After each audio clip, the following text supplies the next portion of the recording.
Hi అందరికీ నమస్తే. సింపుల్గా చేసుకునే పల్లీల పచ్చడి ఒకసారి చూద్దాము. ఇడ్లీలోకి కానీ దోశలకు కానీ బాగుంటుంది ఇది చాలా. ఫస్ట్ కొన్ని పల్లీలు వేయించుకొని పక్కన పెట్టేసుకోవాలి. అదే కంచుట్లో ఒక 10-15 పచ్చిమిరపకాయలు వేసుకొని వేయించుకోవాలి. మనకు కారంకి తగ్గట్టు, కారం ఎక్కువ తింటే ఇంకొన్ని ఎక్కువ వేసుకోవచ్చు, లేదంటే మామూలుగా వేసుకోవచ్చు. దాంట్లోనే ఒక 2-3 చుక్కల నూనె పోసేసి కొంచెం వాటికి ఇట్లా మచ్చల్లాగా వస్తాయి కదా, అట్లా వచ్చేంత వరకు వాటిని వేయించుకోవాలి.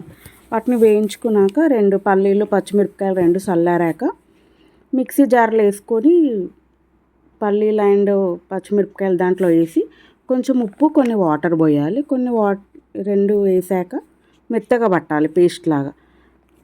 మెత్తగా పేస్ట్ పట్టాక దాన్ని ఒక గిన్నెలోకి వేసేసుకొని, అంటే నేను ఇడ్లీకి చేసుకుంటున్నా కాబట్టి పచ్చడి బాగా లూజ్ చేశాను.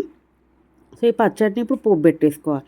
పోపుకి కొంచెం నూనె వేసేసి ఒక సగం పావు నూనె పోసేసి దాంట్లోనే జీలకర్ర, ఆవాలు, కల్యమాకు, ఎండుమిర్చి వేస్తే సరిపోతుంది.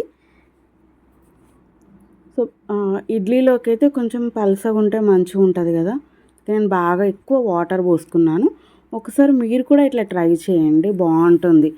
అంటే ఎట్లా అంటే మనము చారు అయితే ఎట్లా ఉంటుంది, కొంచెము ఆ చారులాగా పోసుకోవాలన్నట్టు. అంటే మేమైతే అట్లా పోసుకుంటాము. సో ఆ చారు లాంటి కాంబినేషన్లో అయితే బాగుంటుంది. దాని నిండా ఎక్కువగా ఇట్లా మునిగేలాగా పోసుకొని తింటే సూపర్ ఉంటుంది. ఒకసారి ఇట్లా కూడా ట్రై చేయండి, మంచిగా ఉంటుంది, చాలా ఈజీగా అయిపోతుంది.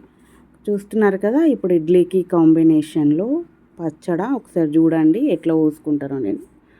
సో ఇడ్లీలు పెట్టేసుకొని ఆ పచ్చడి ఇడ్లీలన్నీ మునిగేలాగా ఇక ఇట్లా మనం చారు ఎట్లా పోసుకుంటాం అట్లనే కొంచెం ఇట్లా పోసేసుకొని తినేసేయడమే. ఎంతో టేస్టీ అయిన పల్లీల పచ్చడి రెడీ విత్ ఇడ్లీతో. బాయ్.